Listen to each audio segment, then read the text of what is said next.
வணக்கம், இது brandy news. நான் உங்கள் லேகா.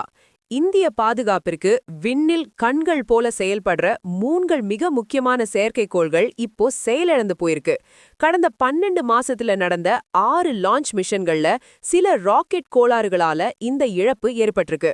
இன்னைக்கு ஜனவரி 21, 2026ல கிடைச்ச தகவல் படி இந்த இழப்பை ஈடுகட்ட இஸ்ரோவுக்கு குறைஞ்சது 3 வருஷம் ஆகும்னு தெரிய வந்திருக்கு. Our space security is under threat. Let's break the story. The 3 major failures. எந்தெந்த செயற்கைக்கோள்களை நாம இழந்தோம்?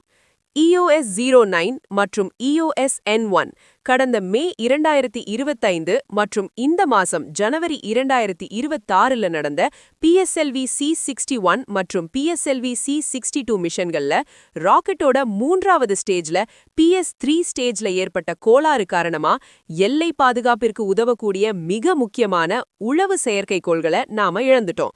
GSLV setback. கடந்த ஜனவரி 2025ல நடந்த GSLV F-15 மிஷன்ல NVS-02 செயற்கைக்கோளும் சரியாக நிலைநிறுத்தப்படல. இதன் விளைவா சீனா மற்றும் பாகிஸ்தான் எல்லைகளை கண்காணிக்கிறதுல ஒரு மிகப்பெரிய பிளைண்ட் ஸ்பாட், கண்காணிக்க முடியாத சூழல் உருவாகியிருக்கு. The eyes in the sky are closed. Why 3 years to replace? உடனே ஏவ முடியாது.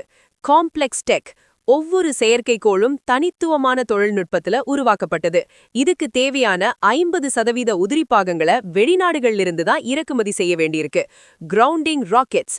அடுத்தடுத்து தோல்விகள் நடந்ததால இஸ்ரோவோட ஒர்க் ஹார்ஸான PSLV ராக்கெட்டுகள் தீவிர பரிசோதனைக்கு உட்படுத்தப்பட்டிருக்கு. முறையான விசாரணை முடியாம அடுத்த ராக்கெட்டை ஏவ முடியாது. த பேக்லாக். ஏற்கனவே ககன்யான் மற்றும் சந்திரயான் 4 போன்ற பெரிய மிஷன்கள் வரிசையில் இருக்கு. இப்போ இந்த ராணுவ செயற்கைக்கோள்களையும் சரி செய்யணும்னா 2028-29 வரை காலமாகும்னு நிபுணர்கள் சொல்றாங்க. A long wait for security. Today's other high voltage news. ஒரு பக்கம் தமிழக அரசியல்ல அமித்ஷா விஜய் விவாதம் அனல் பறந்துட்டு இருக்கு. இன்னொரு பக்கம் இந்திய ராணுவம் ரோபாட்டிக் தீயணைப்பு வீரர்களை அறிமுகம் செய்ய போறாங்க. ஆனா விண்வெளியில ஏற்பட்டிருக்கிற இந்த 3 வருட இடைவெளி தேச பாதுகாப்பிற்கு ஒரு மிகப்பெரிய சவாலா பார்க்கப்படுது. Space is getting more competitive. ISRO இந்த சவாலை எப்படி சமாளிக்க போகுது? தனியார் நிறுவனங்கள் உதவியுடன் இந்த செயற்கைக்கோள்களை சீக்கிரம் ஏவ முடியுமா?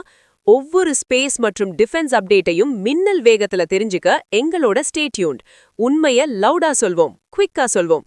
This is Lekha signing off. Keep watching. Bye bye.